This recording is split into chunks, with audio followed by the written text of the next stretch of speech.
सन्यासी के वेदांत के अभ्यास में तत्पर, शांत, संयमी और जितेंद्रिय द्वंद्वों से रहित तथा ममता और अहंकार से शून्य रहना चाहिए। वे शम, दम आदि गुणों से युक्त तथा काम, क्रोध आदि दोषों से दूर रहे। सन्यासी द्विज नग्न रहे या प्राणा को पीन पहने, उसे अपना मस्तक मुंडाए रहना चाहिए। वे शत्रु, मित्र तथा मान अपमान में समान भाव रखे।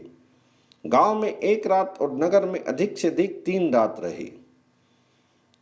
सन्यासी सदा भिक्षा से ही जीवन निर्वाह करे, किसी एक के घर का अन्न खाने वाला ना हो।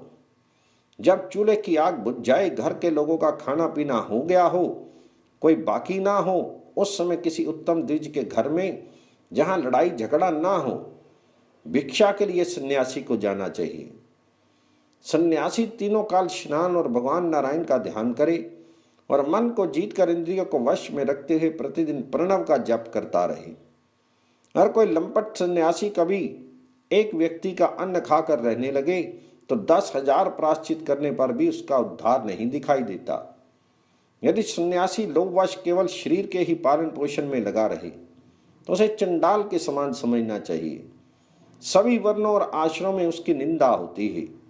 सन्यासी अपने आत्म स्वरूप भगवान नारायण का चिंतन करे, जो रोग शोक से रहित, द्वंद्वों से परे, ममता शून्य, शांत, मायातीत, ईर्ष्या रहित, अव्यय, परिपूर्ण, सच्चिदानंद स्वरूप, ज्ञान में निर्मल, परम ज्योतिर्मय, सनातन, अधिकारी, अनादि, अनंत, जगत की चिन्मयता के कारण गुणातीत तथा प्रातपर परमात्मा है, उन्हीं का नित्य ध्यान करना चाहिए।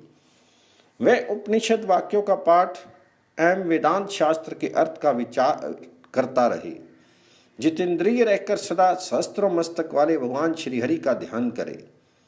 जो ईर्ष्या छोड़कर इस प्रकार से भगवान जी के ध्यान में तत्पर रहता है, वह परम आनंद स्वरूप उत्कृष्ट सनातन ज्योति को प्राप्त होता है।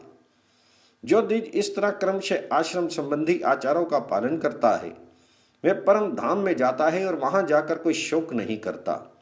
वर्ण और आश्रम संबंधी धर्म के पालन में तत्पर एवं सब पापों से रहित भगवत भक्त भगवान विष्णु के परम धाम को प्राप्त होते हैं।